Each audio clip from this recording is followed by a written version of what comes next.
You ain't have been paid in burgers. You can't talk about comedy. So I think a conversation about comedy and what's acceptable should be held amongst comedians. Right.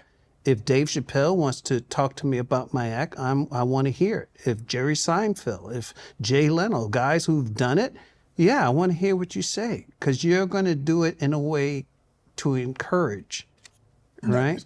Not to just tell me you can't. I ain't never put on a football helmet and got hit by no guy your size and got up and did it again. What can I talk to you about football? Just because I watch some games? Right. I can watch 1,000 games and I can't tell you what a locker room smell like. You know what I mean? Right. I don't know the camaraderie sitting on that plane, flying into bad weather. I haven't experienced that, so I can't talk to you intelligently about it. Same thing with comedy. It's a conversation for comedians, not reporters. But Chappelle has been one of the few guys that have been able to beat cancel culture, because they can't take, because, you know, normally, like you said, they hit you in the purse. But he's like, well, hey, I just put up a .com and I just go do it. I don't need Hollywood. I don't need to do movies anymore. So you can't really hit me where it hurts me, which is financially. It's also, he's a unicorn, right? And Dave has rode the wave, right? Of, you know, he didn't take any breaks. It's when you take the break and then you try to come back. Okay. Then they can hit you and get you, because you know, he already knows how to talk to them. They're his puppets. You know what I mean? They bow to Dave Chappelle because he is the only real voice out there in terms of holding us down, holding comedy down. So, you know, yeah, I mean, but you can't be a shock comedian.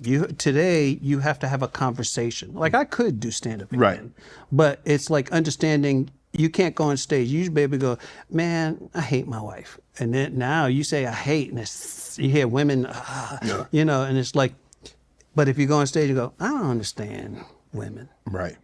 That's different. Now the guard is down. Help me understand why women like, you know, say and behave in the manner in which they behave. Yeah. It's a conversation, not a proclamation. Right. So yeah, I could do it, but I like going on stage and say I hate. I want to hate stuff. I mean, when Versus was out, you like to do a Versus. I was just having a conversation with somebody on the radio and go, have you ever thought about a Versus?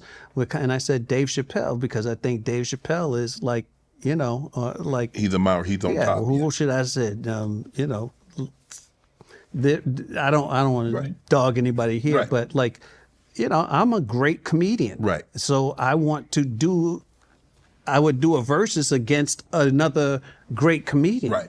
You know what I mean? That's all I was saying, but they took it out of. They took it out of context. Yeah. With Trump being in office, the PC culture, because now people feel very comfortable doing pretty much anything. Are you okay with that?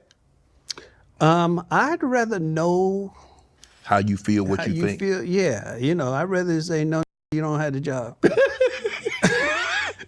or say no, you got the job, as opposed to no, black person, we don't want you to work. Right. So I think it's, you know, we've lost our way, I think, as a society. And we're so, you know, I call it the bitchification of men, where you don't, you know, it's like everybody is, I don't know, just soft. Yes. You know, and they're soft about everything. Everybody's scared to say how they really feel. Yeah, it's like, what's wrong with telling the truth? Say it. Say the truth. At least I know where to go, or where not to go. Joe Rogan said you need better friends.